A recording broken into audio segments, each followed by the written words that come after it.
Nós seguimos com o Espaço Online desta sexta-feira, hoje conversando com o cardiologista da Beneficência Portuguesa, José Marcos Tigóis, sobre baixas temperaturas, cuidados especiais nessa época do ano com o coração. Muita gente no friozinho adora uma bebida alcoólica, acha que aquece o corpo, especialmente o vinho. Aliás, o vinho é amigo do coração, é inimigo do coração. Eu queria que o senhor esclarecesse isso para a gente. Isso é muito relativo.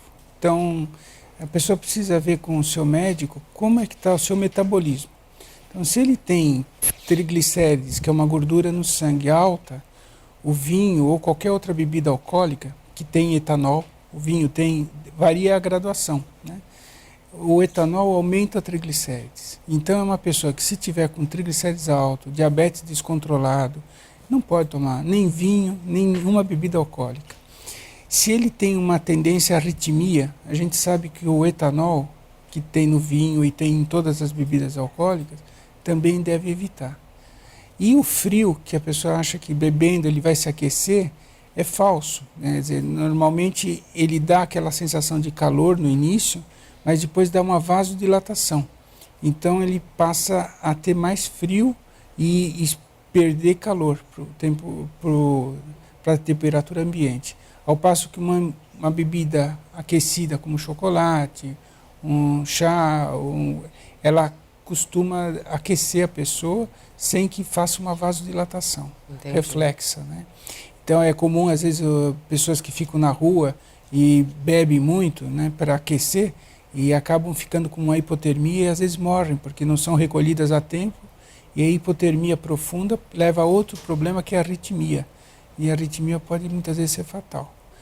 Então, Dá pra gente saber se tem arritmia, doutor? Às vezes a pessoa sente. Dá pra sentir? É uma palpitação, está parado, sentado e começa... Ele tem que ser investigado. Uhum. Tem casos que a pessoa não sente, né? E ela é desencadeada por atividade física. Então só vai saber isso diante de uma avaliação cardiológica, né? Olha, tem perguntinha chegando também das ruas de São Paulo para o doutor José Marcos Tigóis. Vamos ver. Olha, eu queria saber, porque eu já estou com 60 anos, o que eu deveria fazer para cuidar melhor do meu coração? Acho que assim, a princípio, passar com um cardiologista, para ver como é que está a parte metabólica dele, taxa de colesterol, taxa de açúcar, nível de pressão arterial e os exames pertinentes. Não são muitos, mas exames básicos. E isso daí ele vai poder orientar através de medidas alimentares, medicamentos, quando for o caso, e orientar qual tipo de atividade ele pode fazer e qual ele deve evitar, né? De quanto em quanto tempo? Com qual frequência ele deve Aí visitar o depende, cardiologista? né? Depende. Se ele tiver, vamos dizer, um colesterol alto, ele deve, no início, fazer a dosagem. Em geral, se for muito alta, muitas vezes ele tem que tomar medicamento e tem que fazer esse controle periodicamente, uhum, né? Aí vai depender de cada caso. Se tiver um diabetes muito descontrolado, porque o diabetes muitas vezes não dá sintoma. Quando vai dar, a pessoa começa a beber muita água, começa a emagrecer. Hoje, graças a Deus, a gente tem visto menos do que no passado. Mas aí ele está numa fase de hiperglicemia grave. Então ele está urinando muito, está bebendo muita água e está emagrecendo. E tem fome. Então essa é uma fase de diabetes descompensado que pode levar ao coma, né? Então a glicose pode chegar a 600, 800 miligramas e ele pode entrar em coma. Isso, felizmente, a gente cada vez está vendo menos, né? Então a pessoa está se cuidando mais, porque está indo mais ao médico. Os check-ups são mais constantes, né? E o diagnóstico é feito mais precocemente. Uhum. Do que era no passado e ainda hoje. Quando a pessoa vai ver que tem diabetes, ela já está com diabetes há uns 4, 5 anos e já fez algum estrago no corpo. Então, quanto mais precoce, principalmente depois dos 50 anos ou antes, dependendo dos antecedentes familiares. Isso aí é muito importante. O check-up, ele tem mudado um pouco o seu foco.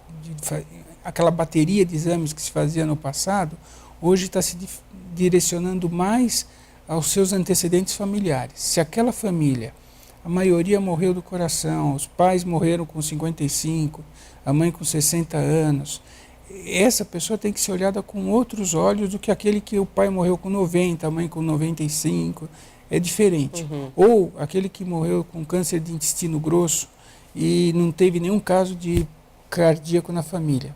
Então, deve-se fazer os exames? Deve, mas não ficar só com os exames cardiológicos. Entendi. Tem mais uma perguntinha aí chegando para o doutor José Marcos de Góes. Uso não, por exemplo, substâncias estimulantes, assim como o café, essas coisas, fazem mais mal ou não ao coração? A cafeína é uma substância que a gente sabe que ela em excesso, ela provoca em algumas pessoas como um gatilho para arritmia. Então, algumas pessoas que têm arritmia cardíaca, às vezes com a suspensão da cafeína ou diminuição, ela normaliza, sem necessidade de uso de medicamento. A gente precisa lembrar que não é só no café que tem cafeína. Nós temos cafeína nos refrigerantes, todos, desde as colas até os outros refrigerantes. Eles colocam cafeína. Aqueles alimentos, substâncias como chocolate, chá preto, chá mate, chá verde, também eles provocam arritmias. Então, a cafeína, em geral, aqueles energéticos que se usa em academia, eles têm um teor de cafeína muito maior e que se usa nessas festas noturnas, junto com álcool, e o álcool também é um estimulante para arritmia.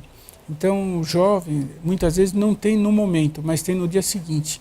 Desencadeia arritmia em pessoas que são saudáveis, que não têm nenhuma doença, né? Então, moderar o uso de cafeína, né? Nós agradecemos muito aqui a participação do Dr. José Marcos de Góes, cardiologista da Beneficência Portuguesa. Muito obrigada pelas suas dicas e orientações, doutor. Você, obrigada pela audiência e continue conosco aqui na Jovem Pan Online.